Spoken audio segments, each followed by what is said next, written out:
When you see through love, you see what's real.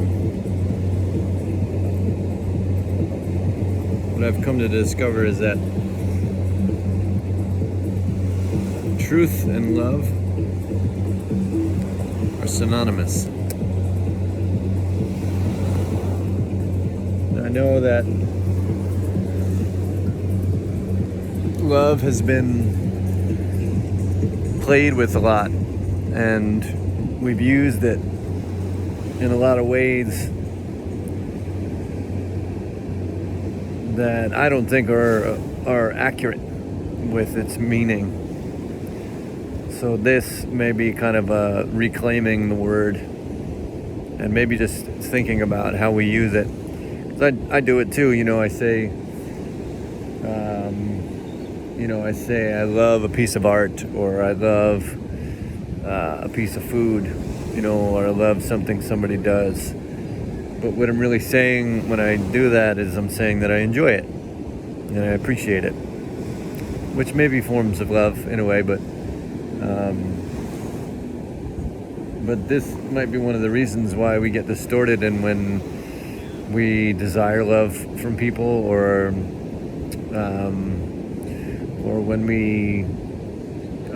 when we don't feel loved, even if someone says that they love us,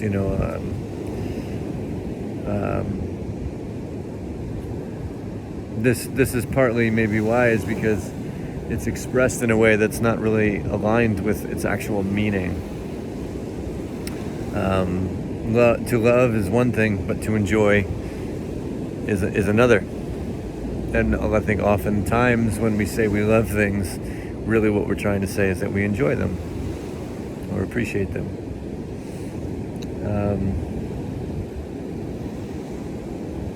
And so to clarify, what I'm getting at with this is to love isn't to take. It's not to try and get something, or when love is received, it's deeper than enjoyment. When you receive love from someone, you are met and accepted wholly. And I've talked about this before, and I'm not going to spend too much more time on it, but because it's not really the point of this, I just wanted to spend a little time and clarify this. But Ram Dass said it so beautifully when he said, to love someone means that you inspire them and help them love themselves. Meaning we accept ourselves and move towards what's good for us, for what's healthy for us, for the best. So if I love you, I move towards what's best for you. I express myself in the mood of what's best for you, and I encourage you to do what's best for yourself. I encourage you to feel good inside of yourself about yourself. This is loving. And it's allowing also. It's not controlling. Love is not controlling.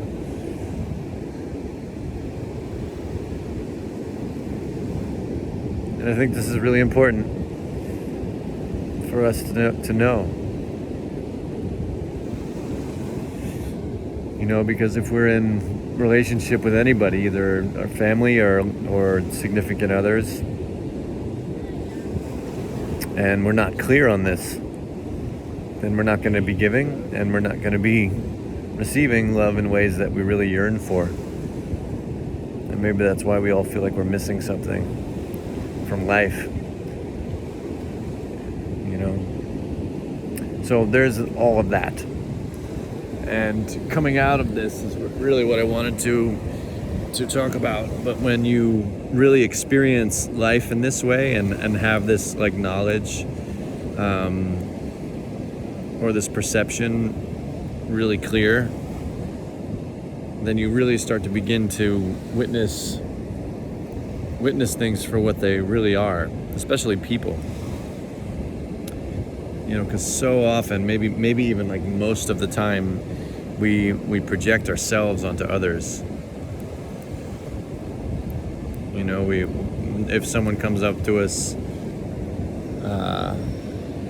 and has an idea for something, one of the first things we often do is we project our own ideas on their idea, you know, and we try to influence it in a way. And I don't want to make it seem like this is a bad thing. It's not, but it's not really being there for someone in a true sense. And again, it's not a negative thing, but it's you're making it more about you in a way.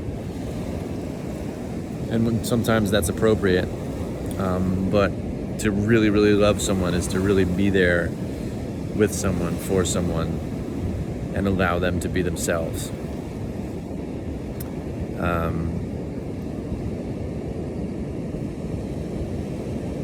And you can think of, like, for example, if I see a tree, a nice straight pine tree, let's say, and I can love the tree and let it be there and maybe give it water or something like that. To not love but enjoy the tree, I might cut it down and make something out of it. And even if I make something beautiful out of it, it's not necessarily the best thing for the tree, because the tree is dying through that. And although I get to enjoy the tree for a long term, maybe I build a house with it or something like that, and the tree has a purpose, but it's dead.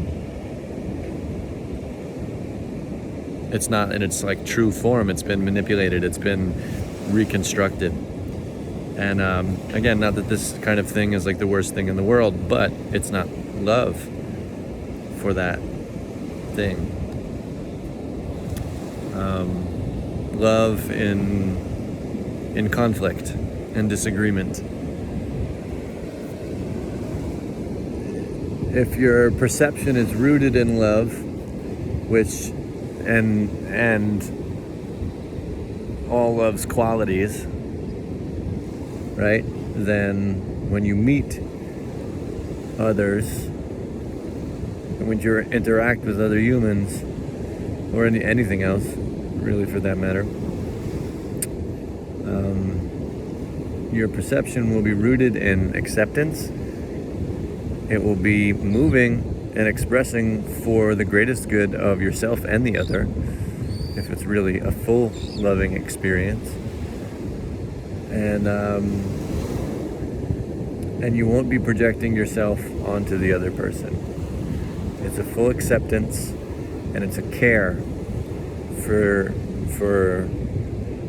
the greatest good for them and yourself, because you can't love someone else without loving yourself. If you're not loving yourself, you're not going to be able to fully love someone else. So that's really important here too. They happen simultaneously, and they cannot exist without each other.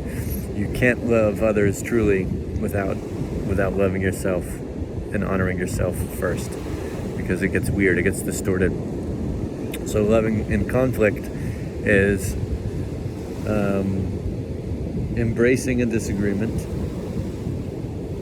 and witnessing with like a neutral mood, and then working things out to find a balance. It's not trying to prove your point over another. It's not trying to convince anything or anyone of something beyond what's good for them, or what's aligned for them, or what's balanced for them and you at the same time. So this is really, really important to acknowledge when we interact. No, gracias. No, gracias.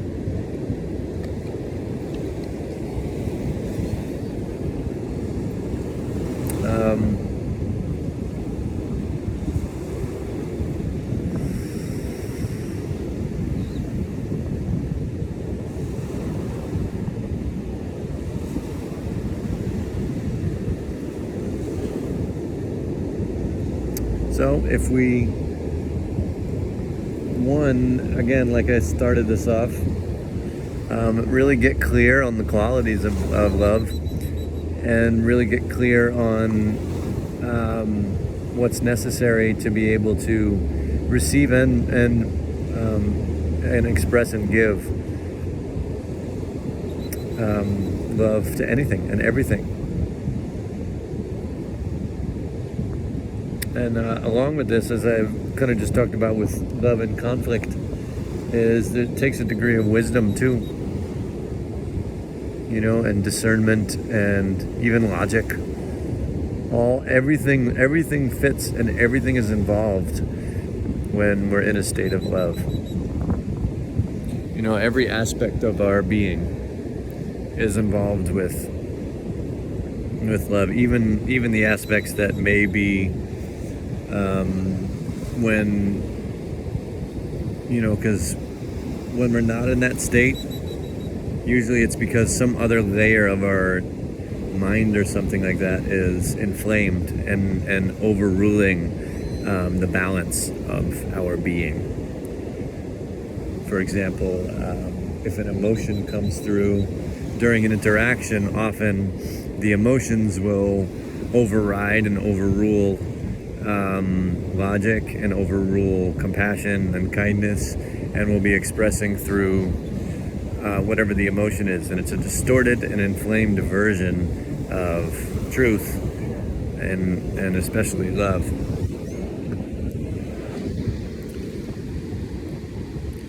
And so we can it's kind of a cool breakdown in this way of any given expression. And you can even say now, looking at it this way, that love is really the natural state of what we are. Because when all the distortions and all the inflammations are kind of retuned and balanced, they don't disappear. They're all aspects of our being that come through and can be expressed. But when everything's in balance, then we're in a state of love, and we're able to express things in a really good way, in a really healthy way. Because even emotions are allowed to be there, and we're allowed to express about them, not through them. And we can really come to a place where we have this really deep honoring and even enjoyment, like I talked about before. Enjoyment's part of it too, but when it takes over the experience, then it creates all kinds of weird stuff. It creates all kinds of attachments and expectations and things like that when we express love through the filter of enjoyment. Because love can, traces of actual love can be within everything else, but it's not full, it's not complete. We want love to be the dominant force that guides everything else, and that is the governor and the decision maker, and what drives the quality of our expressions. So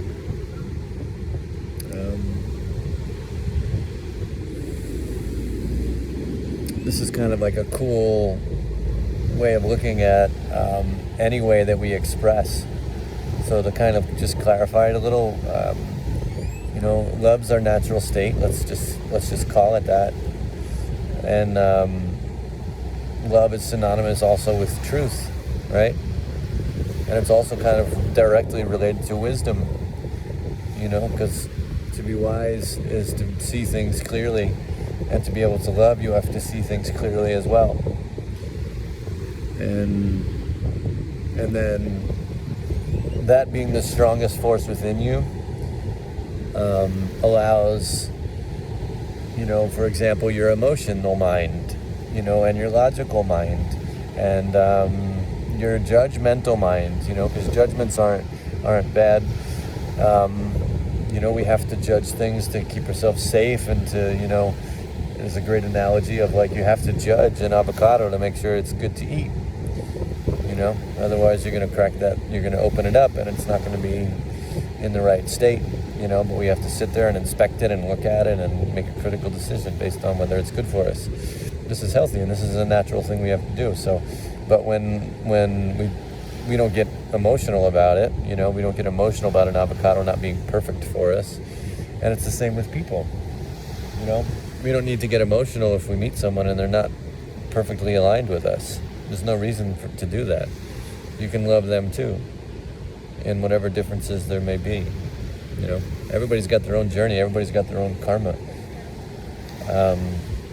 That's important to be rooted in. And if we're rooted in love, we'll understand that automatically. If we're rooted in wisdom and truth, we'll just know that automatically, and there won't be any issues. There won't be any suffering.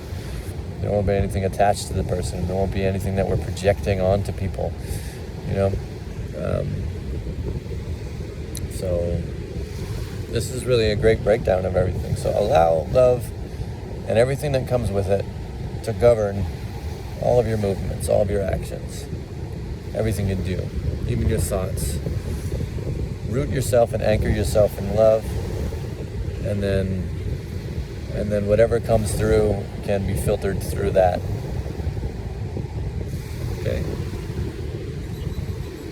I hope you find love now. I hope you can be honest with yourself if it's something that you haven't been doing or practicing yet, and then start now. It's okay. And if you go out and you try it and you express and act in a way that's not out of love, then that's okay too. Just pick up and get it next time. And if you don't get it next time, just keep trying, just keep going, just keep moving until it's there. Don't give up. It's not about getting it right, it's about not quitting. It's about keeping up with it. Hope this finds you. Namaste.